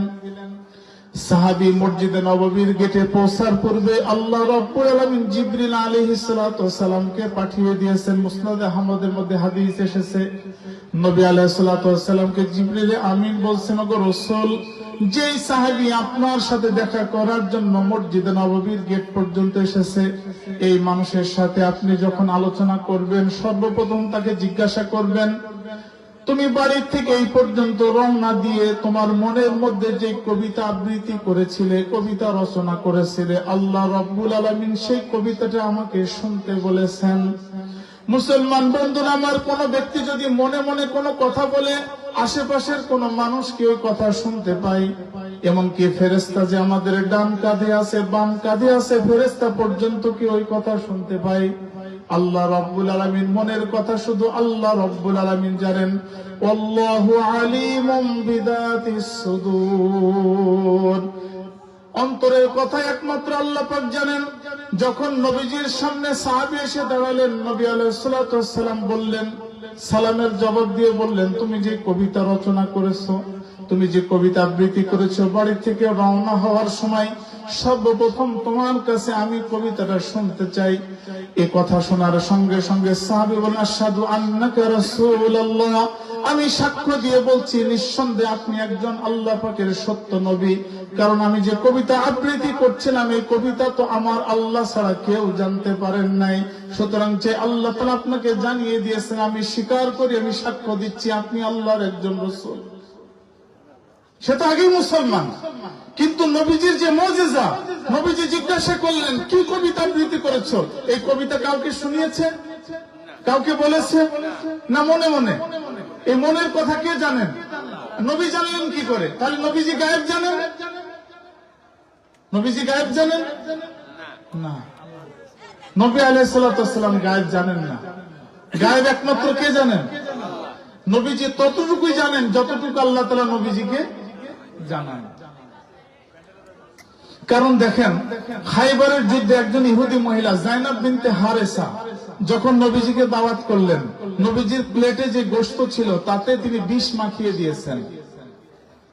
প্লেট নবীজির সামনে, তিনি খাবারটা উঠালেন, জিহ্বা স্পর্শ করলেন, জিবরিল আমিন মানুষের আকৃতি এসে তিনি ফেলে দিলেন। তাহলে নবী আলাইহিস সালাতু ওয়াস সালাম যদি গায়েব জানতেন, তাহলে তার প্লেটে গোশে বিষ মিশানো আছে, নবীজি জানতেন না? কিন্তু আল্লাহ তাআলা দেখাইছেন, দেখো আমি জানাই নাই, নবীজি জানে নাই। এটা হচ্ছে আল্লাহ এবং বান্দার মাঝে সীমাবদ্ধতা। আল্লাহ অসীম, বান্দা সসীম। জানেন না? নবী আলাইহিস সালাতু ওয়াস সালাম ওহীর মাধ্যমে জানছেন। তখন ওই বৃদ্ধ বাবা কবিতা আবৃত্তি করছেন আর নবীজি শুনছেন। অন্য কোন সাহাবী সেখানে নাই, কারণ গোপন জিনিস প্রকাশ করতে নাই। মুসলমান বন্ধুরা আমার, কবিতা আবৃত্তি করছে, গাযাউতুকা মাউলুদান রাউতুকা ইয়াফিআন তুআল্লু বিমা উফনা আলাইকা ওয়া তানহালু ইদা লাইলাতুন দাফাতকা বিসসাকমি লাম আবিদ লা সাকামুকা ইল্লা সাহিরান আতামালমালু। অনেক বড় একটা কবিতা রচনা করেছে, আমি কিছু বলছি। বাবা বলে, গাযাউতুকা মাউলুদান রাউতুকা ইয়াফিআন, সন্তান আমার যখন তুমি ছোট ছিলে, রাত্রিবেলা তুমি সঠিকভাবে খানা খাইতে পারতে না, তুমি ঘুমের মধ্যে ঘুমিয়ে আছো, হঠাৎ করে ঘুম থেকে জেগে তোমার ক্ষুধা লাগবে, তৃষ্ণা লাগবে। এই জন্য আমি বাবা হিসেবে সারা রাত জেগেছিলাম, না জানি সন্তান কখন চোখটা মেলে ধরবে, সন্তান চিৎকার করে কাঁদবে, সন্তানের খাবারের প্রয়োজন হবে। এই জন্য আমি বিনিদ্র রজনী যাপন করেছি তোমার পাশে বিছানায় বসে। সন্তান তুমি যখন অসুস্থ ছিলে, অসুস্থতা তোমার শরীরের মধ্যে ছিল, কিন্তু অসুস্থতা বাবা হিসেবে আমার পুরা বডির মধ্যে চলে এসেছে। কারণ সন্তান সামান্য অসুস্থ হলে বাবা মা তার চাইতেও বেশি অসুস্থ হয়ে যায়, ব্যস্ত হয়ে যায়। সন্তান তুমি ছোট্টবেলায় এরকম ভাবে অনেক অসুস্থ অবস্থায় জীবন যাপন করেছো, রাত্রিবেলা তুমি পেশাব করে দিয়েছো। কাঁথা যদি পরিবর্তন না করা হয় তোমার অসুস্থতা বেড়ে যাবে। রাত্রি বিনিদ্র রজনী আমি তোমার কাঁথাকে পরিবর্তন করে দিয়েছি। ইদা লাইলাতুন দাফাতকা বিসসাকমি লাম আবিদ, তোমার অসুস্থ হতে হতে এমন অসুস্থ হয়েছে সারা রাত তুমি ঘুমাতে পারো নাই। বাবা হিসেবে আমিও তোমার বিছানার পাশে ঘুমাইতে পারি নাই। লা সাকামুকা ইল্লা সাহিরান আতামালমালু, সারা রাত্রি আমি তোমার পাশে বসে তোমাকে সান্ত্বনা দিতাম, তোমাকে ঘুম পাড়ানোর ব্যবস্থা করতাম। ধীরে ধীরে সন্তান তোমার শরীরের মধ্যে শক্তি চলে এসেছে, তুমি যৌবনকালে উপনীত হলে। এরপরে ধীরে ধীরে আমি বার্ধক্যের দিকে চলতে শুরু করলাম। সন্তানের শরীরের মধ্যে যৌবনকাল আসতে থাকলো, আমি বার্ধক্য হতে থাকলাম। সন্তানের শরীরে শক্তি আসতে থাকলো, আমার শরীরের শক্তি কমতে থাকলো। সন্তান ধীরে ধীরে ইনকাম করা শুরু করলো, আমি ধীরে ধীরে বাবা হিসেবে পরমুখাপেক্ষী হয়ে গেলাম। সন্তান আমি ঘরে আসার সঙ্গে সঙ্গে ছোট্টবেলায় যে কোনো খাবার সন্তানের হাতে তুলে দিতাম। আমি যখন বৃদ্ধ হয়ে গেলাম, সন্তান বাড়িতে খাবার নিয়ে আসে, তার সন্তানের হাতে তুলে দেয়, বাবা হিসেবে আমার হাতে একটুকু দেয় না। সন্তান যখন বড় হওয়া শুরু করলো, কৈশোর থেকে যৌবন হলো, যৌবন থেকে প্রাপ্ত বয়স্ক হয়ে গেল, তার বয়স যত বাড়তে থাকলো আমার বয়স তত এরকম ভাবে নুয়ে পড়তে থাকলো। এখন বর্তমান বয়স এমন হয় কোন জিনিস ধরতে গেলে পড়ে যায়, শরীরে শক্তি থাকে না। সন্তান তখন অভিযোগ করে আমার বাবা আমার সম্পদকে নষ্ট করে দিচ্ছে। কিন্তু সন্তান তুমি চিন্তা করো, ছোট্টবেলায় আমার কত পছন্দের জিনিসগুলি তুমি না জানি কতবার নষ্ট করে দিয়েছো, কতবার তুমি আমার কাপড়কে নষ্ট করেছো, কতবার সুন্দর জিনিসকে নষ্ট করে দিয়েছো, কতবার সুন্দর দামি জিনিসকে ভেঙে ফেলেছো। সেদিন সন্তান হিসেবে কোনোদিন বাবা হিসেবে আমি তোমাকে আঘাত করিনি। কিন্তু আজকে 90 বছরের বৃদ্ধ যখন কোনো কিছু ধরতে গেলাম, হাত থেকে পড়ে ভেঙে গেল, তুমি বড় কষ্ট পেলে, ওই জিনিস আমার কাছে অন্তরে ব্যথা দিয়েছে। তখন মনে মনে বললাম, আল্লাহ, যেই সন্তান বর্তমানে যুবক অবস্থায় আছে, আমার সন্তানকে এমন চিরঞ্জীবী করো, সন্তান যেন কোনোদিন বার্ধক্যে উপনীত না হয়, সন্তান যেন কোনোদিন বার্ধক্য না হয়, কোনোদিন কষ্ট না দেয়। নবী আলাইহিস সালাতু ওয়াস সালাম কথাগুলি শুনছেন। নবীজি তো বাবার দরদ কখনো স্পর্শ করেন নাই, নবীজি বাবার মহাব্বত কেমন হয় কোনদিন স্পর্শ করে দেখেন নাই। নবীজির দাড়ি মোবারক ভিজে ভিজে পানি নিচে পড়তেছিল। নবী আলাইহিস সালাতু ওয়াস সালাম কাঁদছিলেন, এমন কান্নাকাটি করছিলেন, নবীজির হেসকি চলে এসেছে। মুসলমান বন্ধুরা আমার, যখন কবিতা আবৃত্তি শেষ হয়ে গেল, নবীজির চোখ লাল বর্ণ ধারণ করেছে, নবীজির সমস্ত দাড়ি মোবারক ভিজে গেছে। নবী আলাইহিস সালাতু ওয়াস সালাম বৃদ্ধ বাবাকে বললেন, আপনার সন্তানকে আমার কাছে পাঠাই দেবেন, আপনার সন্তানকে আমার সাথে দেখা করতে বলবেন। তখন সন্তান দেখা করতে আসলো। নবী আলাইহিস সালাতু ওয়াস সালাম বললেন, সন্তান শোনো, পৃথিবীর কিয়ামত পর্যন্ত সমস্ত সন্তানকে আমি বললাম, আনতা ওয়ালি মালিকা আনতা ওয়া মালুকা লি আবিকা। আজকের থেকে রাসূল ঘোষণা করে দিলাম, সন্তান দুনিয়ার জিন্দেগিতে যত সম্পদ অর্জন করুক না কেন, সমস্ত সম্পদের অর্জনের মালিক হবে তার বাবা মা। সন্তানের কোন সম্পদ ব্যবহার করতে গেলে বাবা মার কোনো অনুমতি নেওয়া লাগবে না, কিন্তু বাবা মার কোন সম্পদ ব্যবহার করতে গেলে সন্তানের অনুমতি নেওয়া লাগবে। আনতা ওয়া মালুকা লি আবিকা, তুমি এবং তোমার জীবনের সমস্ত সম্পদের মালিক কে? তোমার বাবা মা। এই জন্য সন্তান যত ইনকাম করুক না কেন, যত টাকা পয়সা ইনকাম করুক না কেন, বাবা যদি সংসারে বসে বসে সমস্ত টাকা খরচ করে ফেলে, কোন সন্তানের অধিকার নাই বাবাকে প্রশ্ন করবে, কষ্ট করে আমি আর খরচ করো তুমি কেন। এই প্রশ্ন অধিকার নবীজি কোন সন্তানকে দেন নাই, কোন সন্তানকে এটা দেন নাই। আপনি কিসের বরাত দেখান, কিসের বড়াই দেখান? নবীজি বলে দিয়েছেন, তুমি এবং তোমার সমস্ত সম্পদের মালিক তোমার বাবা মা। এই জন্য বৃদ্ধ বাবা মা, বয়স্ক বাবা মা যদি সন্তানের সংসারে বসে সমস্ত টাকা খরচ করে, আপনার কৈফিয়ত নেওয়ার কোন অধিকার নাই। কিন্তু আপনি যদি বাবা মার কোন সম্পদ নিতে চান, তাহলে কি লাগবে? অনুমতি লাগবে, কারণ ওই সম্পদের মালিক আপনি না। তাহলে আল্লাহ রাব্বুল আলামিন বলছেন, না, বাবা মা যখন বৃদ্ধ হয়ে যায় তখন তাদের প্রতি বিরক্ত হয়ে না, উফ, এটা অর্থ বিরক্তর ভাব। তুমি চিন্তা করো, তুমিও ছোটবেলায় এরকম ভাবে অনেক সম্পদ নষ্ট করেছো, অনেক ক্ষতি করেছো, তোমার বাবা মা কি করেছেন? ধৈর্য ধারণ করেছেন। খবরদার। এরপরে আল্লাহ তাআলা বলেন, ওয়াকুল্লাহুমা কাওলান কারীমা, বাবা মার সাথে দয়ার আচরণ করতে হবে, ভালোবাসার আচরণ করতে হবে। এটা আল্লাহ তাআলা আমাদেরকে হুকুম করেছেন। এরপর আল্লাহ তাআলা বলেন, ওয়াখফিদ লাহুমা জানাহা যুল্লি মিনার রাহমা, তুমি বাবা মার সামনে নিজের দুই ডানাকে বিছিয়ে দাও। মুসলমান বন্ধুরা আমার, দুই ডানা বিছানোর অর্থ হলো তুমি বাবা মার জন্য নিজেকে খেদমতের জন্য পেশ করে ফেলো। দুনিয়ার জীবনে একজন সন্তান যত বড় আমলওয়ালা হোক না কেন, দুনিয়ার জীবনে মর্যাদা অর্জন করতে ততক্ষণ পারে না যতক্ষণ পর্যন্ত ওই সন্তানের জন্য বাবা মা আল্লাহ তাআলার কাছে দোয়া না করে। কোনদিন আপনার যোগ্যতা দিয়ে, আপনার এলেম দিয়ে, আপনার আমল দিয়ে কোনদিন আপনি যোগ্যতা অর্জন করতে পারবেন না। আপনার জীবনে যদি কোনো সফলতা এসে থাকে, আপনার জীবনে যদি কোনো বিফলতা এসে থাকে, বুঝবেন সফলতার পিছনে আপনার বাবা মার ভূমিকা আছে, আর আপনি যদি ক্ষতিগ্রস্ত হন তার পিছনে আপনার বাবা মার বদদোয়া আছে। অনেক বলে হুজুর বড় ব্যবসা করি কিন্তু লাভ হয় না, আপনার পিছনে কোনো ক্ষতি আছে, কোনো বদদোয়া আছে। কিন্তু আপনার জীবনে যদি সফলতা আসে, এটা আপনার কোনো যোগ্যতা না, আপনার পিছনে কোনো ব্যক্তির কি আছে? দোয়া আছে। বাবা মার দোয়াও যেমন কবুল হয়, বাবা মার বদদোয়াও কবুল হয়। যদিও হাদিসের মধ্যে নবী আলাইহিস সালাতু ওয়াস সালাম বলেছেন, লা তাদউ আলা আওলাদিকুম, সন্তানের ব্যাপারে কখনো বদদোয়া করো না। কিন্তু মানুষ তো, বাবা মা কি মানুষ না? কখনো কখনো সন্তানের আচরণে এমন কষ্ট পায় যে বাবা মার মুখ থেকে এমন একটা কথা বের হয়ে যায়, আল্লাহ তাআলা তখনই তার কথাকে কবুল করেন। এই কথা আর ফেরত নেওয়ার কোনো সুযোগ থাকে না, কারণ মানুষ তো।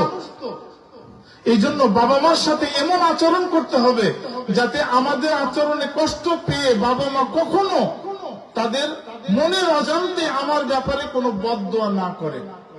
হাদিসের মধ্যে একটি ঘটনা এসেছে বুখারীর মধ্যে, দেখেন প্রত্যেকটা আয়াতের একটা রেফারেন্স আছে, একটা ঘটনা, একটা প্রেক্ষাপট আছে। জুরাইজ নাম শুনেছেন না আপনারা? জুরাইজ, আমার আলোচনা প্রায় শেষের দিকে ইনশাআল্লাহ। জুরাইজ অনেক বড় ইবাদত গুজার, নবীজি নিজে বয়ান করছেন তার ব্যাপারে। জুরাইজের কথা বুখারীর কিতাবুল আপনার জান্নাতের অধ্যায়ের মধ্যে আসছে তার ঘটনা। জুরাইজ মুসা আলাইহিস সালাতু ওয়াস সালামের কওমের অনুসারী ব্যক্তি ছিল, অনেক বড় ইবাদত গুজার ব্যক্তি ছিল। সে তখনকার যুগে ইবাদতের জন্য কোনো আলাদা মসজিদের ব্যবস্থা ছিল না। কেউ পাহাড়ের পাদদেশে, জঙ্গলের মধ্যে, ঘরের মধ্যে, বন জঙ্গলের মধ্যে ইবাদত করত। তো জুরাইজ নিজে ইবাদত করার জন্য মরুভূমির একটা উন্মুক্ত প্রান্তর একটু ছোট্ট খড়ের ঘর করে সে নিজেকে ইবাদতের জন্য রেখে দিয়েছিল, যাতে কোনো মানুষের ডিস্টার্ব না হয়, কোনো মানুষ তাকে এরকম ভাবে বিপদগ্রস্ত না করতে পারে, পেরেশানি করতে না পারে। এখন জুরাইজ সকাল থেকে সন্ধ্যা পর্যন্ত, অনেক সময় দিনকে দিন ওখানে থাকতো।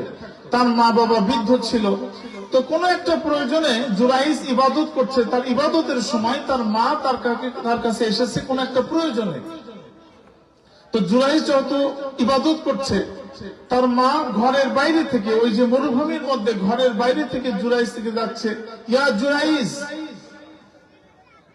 তো সে যেহেতু ইবাদত করছে, মনে করেন আপনি নামাজ পড়ছেন, এমন সময় আপনার মা বাবা আপনাকে ডাকলো, আপনি কি করবেন? আপনি কি করবেন? এখানে শরীয়তের মাসালা বুঝতে হবে আগে। তো জুরাইজ চিন্তা করছে আমি কি করব। সে আবেদ ছিল, ইবাদতকারী ব্যক্তি ছিল, কিন্তু সে আলেম ছিল না। যার কারণে এই কঠিন সমস্যার মধ্যে কোন সমস্যার সমাধান দেওয়ার যোগ্যতা তার নাই। কারণ একজন আলেম, সে যখন কোন সমস্যার মধ্যে পড়বে তখন তার এলেম তাকে বলে দেবে যে কোনটা করতে হবে আর কোনটা করতে হবে না, ঠিক আছে কিনা। কিন্তু একজন ব্যক্তি যদি আলেম না হয়ে শুধু ইবাদত করে, ওই ইবাদতের মধ্যে যদি কোনো সমস্যা ঘটে, তাহলে সে কি করে বুঝবে যে এখন কিভাবে কাজটা করবো আর কিভাবে করবো না। এখন জুরাইজ চিন্তা করতেছে কি করব এখন। একদিকে আল্লাহর ইবাদত, আরেকদিকে মায়ের ডাক। যেহেতু সে আলেম ছিল না, সে নিজে নিজে একটা চিন্তা করলো, মার চাইতে আল্লাহর হক বেশি, সুতরাং আমি আল্লাহর হুকুম পালন করতেই থাকবো, মা যতই আমাকে ডাকুক না কেন। খুব ভালো করে বুঝতেছেন আপনারা? সে নিজেকে নিজে চিন্তা করে এটা ফয়সালা করলো। তো মা অনেকক্ষণ পর্যন্ত গেটের বাইরে দাঁড়িয়ে থেকে যখন দেখলো তার সন্তান ডাকে সাড়া দিচ্ছে না, তখন তিনি চলে গেলেন বাড়িতে। তো চিন্তা করলেন সন্তান তো সন্ধ্যার সময় আবার ফেরত যাবে, তখন বলবেন। তো সেদিন সে বাড়িতে যায়নি। পরের দিন আবার মা গেছে, আবার ডেকেছে, আবার ওই একই সমস্যা যে আমি কি আল্লাহর হুকুম পালন করব না মায়ের ডাকে সাড়া দেব? মুসলমান বন্ধুরা আমার, এই সমস্যার সমাধানের জন্য আপনাকে হাদিসে চলে যেতে হবে। নবী আলাইহিস সালাতু ওয়াস সালাম হাদিসের মধ্যে বলেন, মুসলিম শরীফ তিরমিজির মধ্যে হাদিস এসেছে, নবীজি বলেন, আমার মনের মধ্যে অনেক বড় একটা তামান্না, একদিন আমি নফল নামাজের মধ্যে দাঁড়াবো, আমি নামাজ শুরু করে দেব, আল্লাহু আকবার বলে নামাজ শুরু করে দেব। হঠাৎ করে আমার আম্মা জান আমাকে নামাজের বাইরে থেকে ডাকবেন, ইয়া মুহাম্মদ। সঙ্গে সঙ্গে আমি নামাজকে ছেড়ে দিয়ে আমার মায়ের ডাকে বলবো, লাব্বাইক ইয়া উম্মি, লাব্বাইক ইয়া উম্মি। মুসলমান বন্ধুরা আমার, নবীজি মনের আকাঙ্ক্ষা পেশ করেছেন, আমার আম্মা আমাকে নামাজের মধ্যে ডাকবে। বলেন তো এটা ফরজ নামাজ না নফল নামাজ? ফরজ নামাজ আল্লাহ পাকের বিধান, ফরজ আল্লাহ পাকের বিধান। এই বিধানের মধ্যে পৃথিবীর কোন মানুষের আহ্বানে সাড়া দেওয়া, পৃথিবীর কোন মানুষের জন্য এটা জায়েজ নাই। নবীজি হাদিসের মধ্যে বলেন, লা তাআতা লি মাখলুকিন ফি মাসিয়াতিল খালিক। আল্লাহ রাব্বুল আলামিনকে অসন্তুষ্ট করে কোন মানুষকে সন্তুষ্ট করা এটা জায়েজ নাই। আপনি যখন ফরজ নামাজের মধ্যে দাঁড়াচ্ছেন, এই নামাজ আপনার জন্য ফরজ, এই নামাজ আল্লাহ পাক আপনাকে ফরজ দিয়েছেন। সুতরাং পৃথিবীর কোন মা বাবা তো দূরের কথা, পৃথিবীর কেউ ডাকলে আপনি নামাজ ছেড়ে দিয়ে মা বাবার ডাকে সাড়া দিতে পারবেন না। কিন্তু যদি আপনি নফল নামাজ আদায় করেন, এটা আপনার জন্য নফল।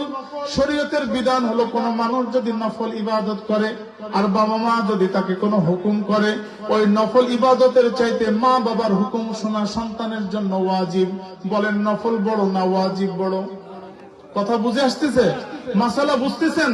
আপনি একটা নফল কাজের মধ্যে আছেন আর মা বাবা আপনাকে একটা আদেশ করেছেন, আপনার ইবাদত নফল, মা বাবার আদেশ শোনা কি ফরজ, ওয়াজিব।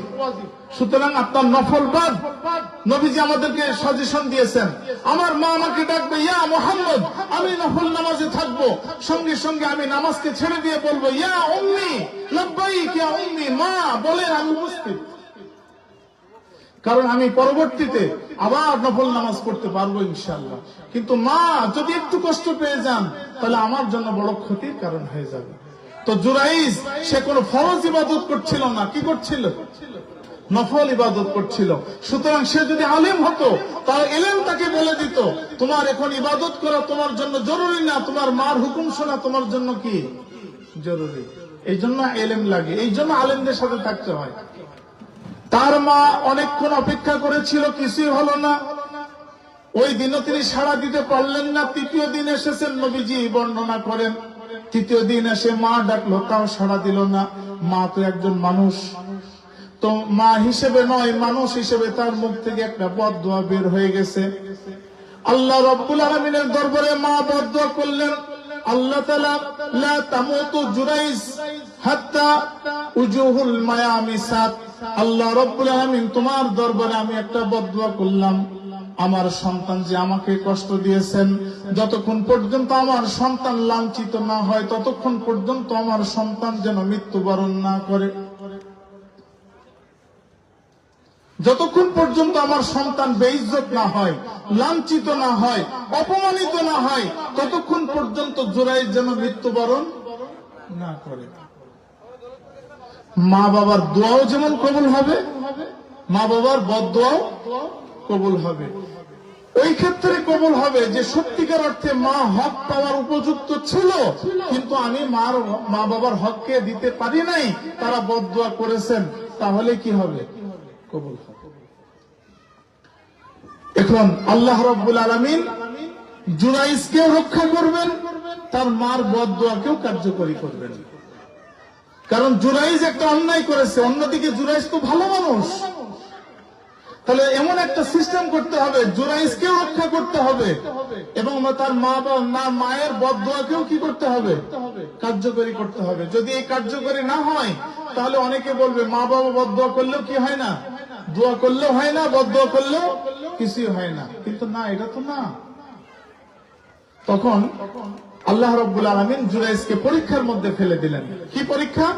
আপনারা তো অনেকে হয়তো অবগত আছেন, একজন মহিলা ব্যভিচার করলো, তার একজন সন্তান হলো। তো সমস্ত মানুষ, কিভাবে সন্তান হয় অবিবাহিত মহিলার? সমস্ত মানুষ যখন জিজ্ঞাসা করলো, হে মহিলা তুমি কিভাবে সন্তান হলো, তখন মহিলা হয় আলেম ওলামা যদি যুক্ত নাও থাকে, একজন আলেমের নামে বদনাম দিয়ে দিল যে হুজুর অমুক কাজ করে ফেলেছে। তো ওই মহিলা বলল যে আমার সাথে সে গুনাহ করেছে, যার কারণে এই সন্তান পৃথিবী এসেছে। আচ্ছা বলেন, আমি যে এই গুনাহটা করিনি তা প্রমাণ করব কেমনে? সমাজের মধ্যে যদি এই ধরনের কোন সিচুয়েশন হয়, মানুষ কি পুরুষের কথা বিশ্বাস করে না মহিলার কথা বিশ্বাস করে? আমরাও নাচানাচি শুরু করে দিই। আমরা অনেকে বলি, আরে হুজুর আপনাকে ভালো মনে করতাম, কি ঘটনা ঘটে গেল, কি একটা।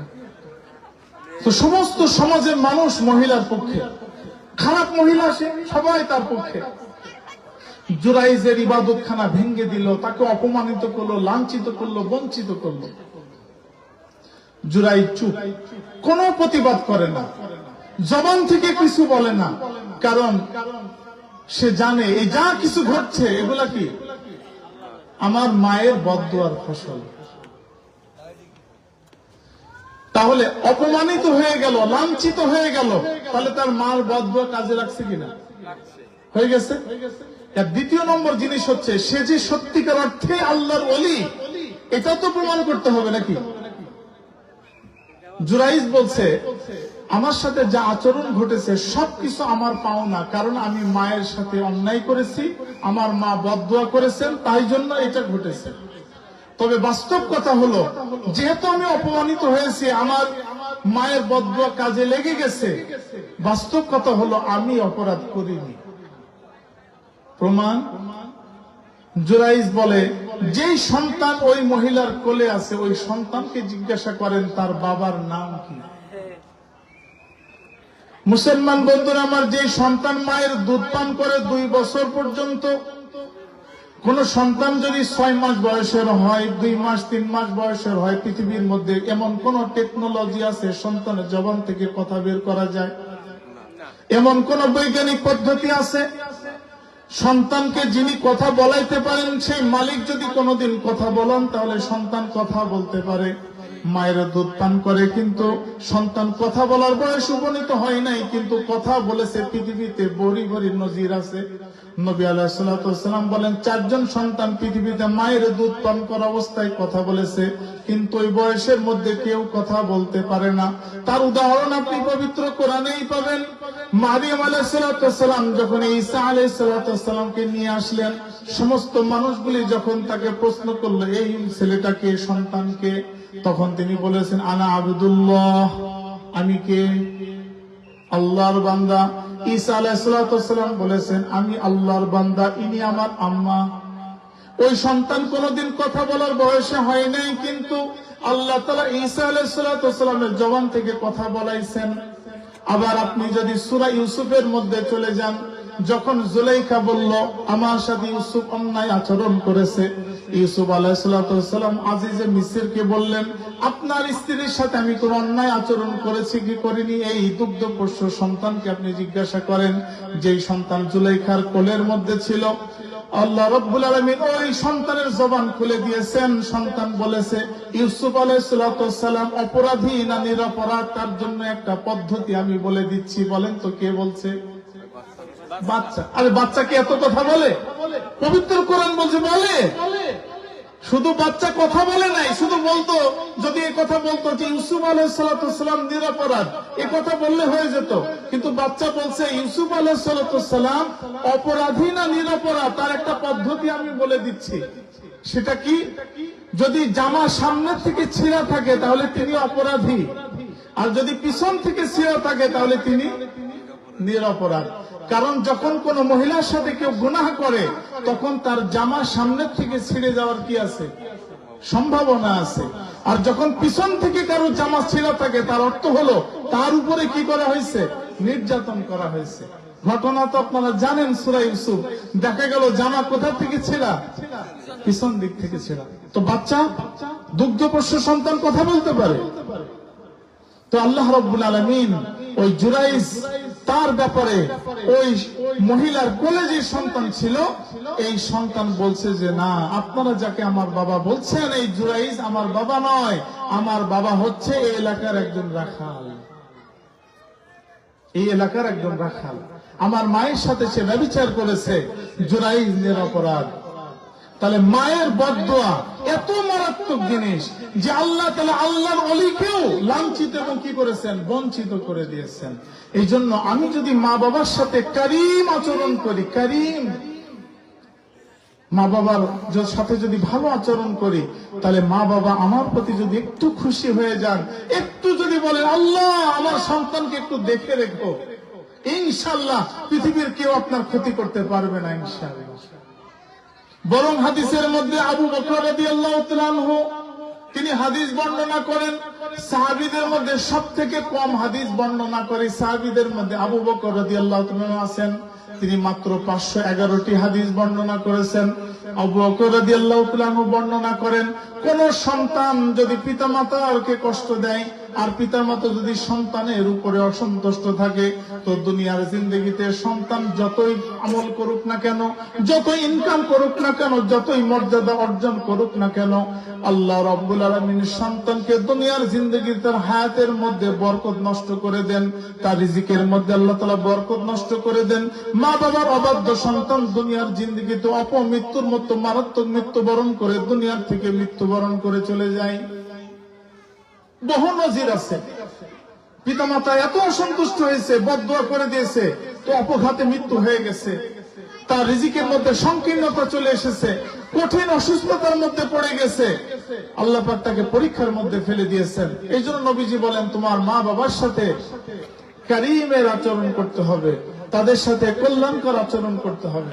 প্রিয় ভাইরা আমার, আল্লাহ রাব্বুল আলামিন আমাদেরকে শিখিয়েছেন এটা কোরআনের দ্বারা। পিতামাতা জীবিত থাকলে, যেহেতু সময় শেষ হয়ে গেছে প্রায় শেষের দিকে, আমি সংক্ষেপে বলে দিই, আমাদের মা বাবা যদি মৃত্যুবরণ করেন, এই আলোচনা শোনার পর, আয়াত নাজিল হওয়ার পর সাহাবায়ে কেরাম জিজ্ঞাসা করলেন, ওগো রাসূল, আমার মা বাবা যদি চলে যায় তাহলে আমি কি করতে পারি? আমি তো তাদের আর খেদমত করতে পারছি না, তাহলে আমি কি করতে পারি? নবী আলাইহিস সালাতু ওয়াস সালাম বলেন, তুমি তোমার মৃত পিতামাতার জন্য 5টি কাজ করবে। কয়টা? আমাদের মা বাবা যারা মারা গেছেন, আমাদের মা বাবার জন্য আমরা কয়টা কাজ করব? 5টা কাজ। قال رسول الله صلى الله عليه وسلم الصلاة لهما। নবীজি বলেন, তোমার বাবা মা মৃত্যুবরণ করলে সর্বপ্রথম তোমার দায়িত্ব হলো তোমার মা বাবার সুন্দর করে কাফন এবং জানাজার ব্যবস্থা তৈরি করা যত দ্রুত সম্ভব হয়। মুসলমান বন্ধুরা আমার, একটা হাদিস ভালো করে মনে রাখেন, শরীয়তের বিধান হলো একটা মানুষ যেখানেই মৃত্যুবরণ করবে সেখানেই দাফন করা, এটা সুন্নাত। কিন্তু আমাদের কোন মা বাবা যদি বাইরে ইন্তেকাল করেন, সৌদি আরবে মনে করেন উমরা করতে গিয়ে মারা গেছেন, অনেক সন্তান আছে বলে যে আমার মা বাবাকে নিয়ে আসবো না, আপনি কাজটা করেন না। শরীয়তের বিধান হলো যেখানেই মৃত্যুবরণ করবে সেখানেই দাফন করে দিতে হবে, এটাই তাদের জন্য বরকত। সাহাবায়ে কেরাম যেখানে শহীদ হয়েছেন সেখানেই তাদের কবর। আবু আইয়ুব আনসারী রাদিয়াল্লাহু তাআলা আনহু কনস্টান্টিনোপলের সাথে কুস্তান্তনিয়ার যুদ্ধে শাহাদাত বরণ করেছেন, তুরস্কে বর্তমানে তার কবর। উবাদাত ইবনে সামিত রাদিয়াল্লাহু তাআলা আনহুর স্ত্রী শাহাদাত বরণ করেছেন, তুরস্কে তার কবর। এরকম সাহাবায়ে কেরাম যেখানে মৃত্যুবরণ করেছেন সেখানেই তার কবরের ব্যবস্থা করে দিয়েছেন। এই জন্য পিতামাতা ইন্তেকাল করার পরে যত দ্রুত সম্ভব পিতামাতার দাফনের ব্যবস্থা করে দিতে হবে। আসসালাতু আলাইহিমা। দ্বিতীয় নম্বর দায়িত্ব হলো, বাবা মা যদি ঋণ রেখে যায়, সন্তানের যত সম্পদ আল্লাহ তাআলা রেখে দিয়েছেন বাবা মার পক্ষ থেকে, সমস্ত সম্পদ বিক্রি করে হলেও সন্তান বাবা মার ঋণকে পরিশোধ করবে। আর দাইনু গারিকুন, নবী আলাইহিস সালাতু ওয়াস সালাম বলেন, দুনিয়ার জিন্দেগিতে কোন ব্যক্তি যদি ঋণগ্রস্ত অবস্থায় মৃত্যুবরণ করে, যতক্ষণ পর্যন্ত তার ঋণ পরিশোধ না হবে ততক্ষণ পর্যন্ত ওই ব্যক্তি জান্নাতে প্রবেশ করতে পারবে না। খুব ভালো করে বোঝেন, যতক্ষণ পর্যন্ত কোন ব্যক্তির ঋণ পরিশোধ না করা হবে ততক্ষণ পর্যন্ত ওই ব্যক্তি জান্নাতে যেতে পারবে না। কারণ ঋণ করে কার কাছ থেকে? বান্দার কাছ থেকে না। আর বান্দা যদি ঋণ পরিশোধ না পায়, ওই বান্দা কোনোদিন কাউকে ওইভাবে মাফ করে না। আমাদের দেশে একটা কথা প্রচলন আছে, জানাজার নামাজের সামনে বলে, আমার বাবা মার সাথে যদি কেউ কিছু পেয়ে থাকেন আল্লাহর রাস্তে মাফ করে দিয়েন অথবা আমার কাছে চেয়ে নিয়েন। এই ধরনের কথা একটা অবান্তর কথা, অবাস্তব কথা। আপনার দায়িত্ব হলো বাবা মা হিসেবে আপনার দায়িত্ব হলো যদি কখনো কোনো ঋণ করেন আপনি খাতায় লিখে যাবেন আর সন্তানদেরকে ওসিয়ত করে যাবেন। সব থেকে ভালো হয় যে ঋণ মুক্ত অবস্থায় দুনিয়ার থেকে মৃত্যুবরণ করে। আমার আব্বা একজন সাধারণ শিক্ষিত মানুষ, কিন্তু আমার আব্বা আমাকে ওসিয়ত করেছেন আমার মৃত্যুবরণের পরে আমার জানাজার পাশে দাঁড়িয়ে কথা কোনোদিন বলা লাগবে না, কারণ আজও পর্যন্ত আমার সাথে কোনো মানুষ কোনো কিছু লেনদেন টাকা পয়সা পাই না। একজন সাধারণ মানুষ, আমরা কি এভাবে জীবন যাপন করতে পারবো না? ইনশাল্লাহ। আজকে প্রত্যেকটা মানুষ শুধু ঋণ ঋণ ঋণ ঋণ, নিজের চাহিদা পুরা করার জন্য বাকি একটা দোকান হয় বাকি খেয়ে শেষ, সব ঋণগ্রস্ত ঋণগ্রস্ত ঋণগ্রস্ত। নবীজি বলেন সবথেকে হতভাগ্য মানুষ ওই ব্যক্তি যে ঋণ করে মৃত্যুবরণ করলো, কিয়ামতের ময়দানে তার পাওনাদার লাইন দিয়ে দাঁড়িয়ে আছে। কিয়ামতের ময়দানে পাওনাদার বলবে, আল্লাহ এই লোকটার কাছে আমি ঋণ পেতাম, আমার পাওনা পরিশোধ করে দেন। বলেন কিয়ামতের ময়দানে সেদিন পাওনা পরিশোধ কি দিয়ে হবে? টাকা দিয়ে, পয়সা দিয়ে, বস্তু দিয়ে, কি দিয়ে? নেকি। এখন আপনি দুনিয়াতে 5 টাকা একজনের মেরে দিয়েছেন অন্যায় ভাবে, কিয়ামতের ময়দানে যদি সে বলে আমি 5 কোটি নেকি না পাওয়া পর্যন্ত মাফ করব না, তাহলে আপনার কিছু বলার আছে? কিচ্ছু বলার নাই। তাহলে নবী আলাইহিস সালাতু ওয়াস সালাম বলেন ওই লোকটার নেকি দিতে দিতে দিতে দিতে সব শেষ, কিন্তু পাওনাদার কি হয়নি? নবীজি বলেন মানিল মুফলিস, ওই লোকটা হচ্ছে নিঃস্ব। তো এই লোকটার সমাধান কি? তার তো নেকি শেষ, পাওনাদার শেষ হয়নি, তাহলে সমাধান তো করতে হবে। সমাধান হলো পাওনাদারের সমস্ত গুনাহগুলি ওই ব্যক্তির আমল নামাতে ট্রান্সফার হবে। মুসলমান বন্ধুরা আমার, এই জন্য কোন বাবা মা যদি ইন্তেকাল করে, বাবা মা যদি জীবিত অবস্থায় কোন ঋণ রেখে যায়, সমস্ত সম্পদ বিক্রি করে হলেও যদি ঋণ পরিশোধ করার প্রয়োজন থাকে তাহলে আপনি করবেন। কিন্তু আমাদের সন্তানরা বড় চালাক, বলে বাবা মা মরে গেছে তাদের ঋণ তারা বুঝে নেবে, সন্তান কিন্তু পরিশোধ করে না। আপনার শরীয়তের বিধান জানা থাকা দরকার। বাবা মা ঋণ পরিশোধ বাকি রেখে আপনি যতই জায়গা জমি ভাগ করেন না কেন, ওই জায়গা জমির মালিক আপনি হবেন না। আমার কথা বুঝতেছেন আপনারা? আপনি জায়গা জমির মালিক হতে গেলে আপনাকে তো মালিক হওয়া লাগবে নাকি? শরীয়তের বিধান হলো ঋণ পরিশোধের আগ পর্যন্ত সন্তান কোনদিন বাবা মার জায়গা জমির মালিক হয় না। শরীয়তের এটা বিধান। কিন্তু আমাদের সন্তানরা অনেক চালাক, যে বাপ মা মরে গেছে তাদেরটা তারা বুঝে নেবে, আমরা ভাইরা ভাগ করিনি। না, এই সম্পদ আপনি মালিকই হননি।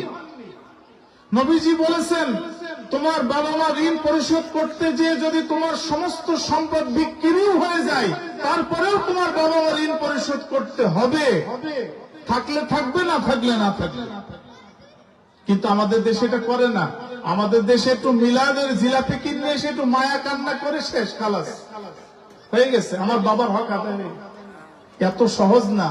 ইসলামকে আপনি যেভাবে মনে করতেছেন, একটা মোল্লার পকেটে 500 টাকা দিয়ে একটু দোয়া কান্নাকাটি করে ছেড়ে দিল, এত সহজ ইসলাম না। নবীজি প্রত্যেকটা জিনিস একদম টু দি পয়েন্ট বলে গেছেন। তাহলে এটা দ্বিতীয় নম্বর, পিতামাতার হক। মৃত্যুর বরণের পরেও পিতামাতার হক বাকি থাকে। তৃতীয় নম্বর, নবীজি বলেছেন যদি বাবা মা জীবিত অবস্থায় কোন সন্তানের সাথে কোনো ওয়াদা করে থাকেন, কোন উপদেশ দিয়ে থাকেন, ওয়াদা করে থাকেন, তাহলে মৃত্যুবরণের পরে সন্তানের যদি কোনো কষ্ট না হয়, সেজন্য মা বাবার ওয়াদাকে সঠিকভাবে পালন করার চেষ্টা করে। মুসলমান বন্ধুরা আমার, সহজ একটা কথা বোঝেন। আপনার আব্বা এই ফাতেমা জামে মসজিদে প্রত্যেক মাসে 100 টাকা করে দান করত। আপনার আব্বা আপনাকে বলে গেছে আমার মৃত্যুবরণের পরে তোমার যদি কষ্ট না হয় তুমি আমার নামে দান চালু রেখো। সন্তান হিসেবে আপনার দায়িত্ব হলো আপনার আব্বার এই কথাকে মৃত্যু পর্যন্ত মনে রেখে প্রত্যেক মাসে আপনার আব্বার জন্য এই ফাতেমা জামে মসজিদে আপনার আব্বার জীবিত অবস্থার দানকে চালু রাখা। যদি আপনার কষ্ট না হয়, যদি আপনার মুসিবত না হয়, পেরেশানি না হয়, তাহলে পিতামাতা যদি কোনো ওয়াদা করে থাকেন তাহলে এটাকে যত্ন করে এটাকে লালন করার চেষ্টা করা। তৃতীয় নম্বর। চতুর্থ নম্বর, নবী আলাইহিস সালাতু ওয়াস সালাম বলেছেন পিতামাতা মারা গেলে পিতামাতার সাথে যাদের আত্মীয়তার সম্পর্ক থাকে, যেমন মায়ের সাথে খালার আত্মীয়তার সম্পর্ক থাকে, বাবার সাথে ফুপুদের চাচাদের আত্মীয়তার সম্পর্ক থাকে। নবী আলাইহিস সালাতু ওয়াস সালাম বলেন, মৃত্যুবরণের পরে কোন সন্তান যদি পিতামাতার হক আদায় করতে চায়, বলেন তো আপনার আব্বা আম্মা যদি জীবিত থাকতো, রমজান মাসে রোজার ঈদে আপনার আব্বা আম্মাকে আপনি কোনো হাদিয়া দিতেন কিনা, কোন কাপড় কিনে দিতেন কিনা, জুতা কিনে দিতেন কিনা, সন্তান হিসেবে আপনি আমি দিতাম কিনা? যেহেতু আমার বাবা মা জীবিত নাই, নবীজি বলেন তুমি তোমার চাচাকে খোঁজ করে তাকে একটা ভালো করে পাঞ্জাবি দিয়ে দাও, তোমার খালাকে খোঁজ করে তোমার মায়ের পোশাকটা কিনে দাও। নবী আলাইহিস সালাতু ওয়াস সালাম খাদিজাতুল কুবরা রাদিয়াল্লাহু তাআলা আনহা দুনিয়া থেকে যখন চলে গেছেন, প্রত্যেক বছর নবীজি খাদিজা রাদিয়াল্লাহু তাআলা আনহার নামে কুরবানি করতেন। জীবিত অবস্থায় খাদিজা রাদিয়াল্লাহু তাআলা আনহা যেভাবে দান করতেন তাদের বান্ধবীদেরকে, নবীজি খাদিজা রাদিয়াল্লাহু তাআলা আনহার ইন্তেকালের পরে খাদিজা রাদিয়াল্লাহু তাআলা আনহার নামে কুরবানি করে খাদিজা রাদিয়াল্লাহু তাআলা আনহার বান্ধবীর কাছে নবী আলাইহিস সালাতু ওয়াস সালাম কুরবানির গোশত পৌঁছে দিতেন। কারণ নবীজি চিন্তা করেছেন, আমার স্ত্রী খাদিজা রাদিয়াল্লাহু তাআলা আনহা যদি জীবিত থাকতো তাহলে তিনি তো তার বান্ধবীদেরকে কি দিতেন? কুরবানির গোশত দিতেন। এই জন্য বাবা মা যে সমস্ত আত্মীয় স্বজনকে দান করে থাকেন, সন্তান হিসেবে আমার দায়িত্ব হলো তাদেরকে মাঝে মাঝে খোঁজ নেওয়া। আমার বাবা বেঁচে থাকলে আমার ফুফুদেরকে যেভাবে দিতেন, আমার মা বেঁচে থাকলে খালাদেরকে যেভাবে দিতেন, সেভাবে আমি দান করব। নবী আলাইহিস সালাতু ওয়াস সালাম আমাদেরকে এটা শিখিয়ে দিয়েছেন। মৃত্যুবরণের পরেও তোমার বাবা মার হক তোমার উপরে রয়ে গেছে। ৪র্থ নম্বর হক। ৫ম নম্বর হক, তোমার বাবা মার জন্য তুমি সবসময় ইসালের সওয়াব করতে থাকো। অর্থাৎ তুমি এমন কিছু কাজ করতে থাকো যে কাজের মাধ্যমে সবসময় তোমার বাবা মার আমলনামার মধ্যে ২৪ ঘন্টা নেকি পৌঁছাইতে থাকে।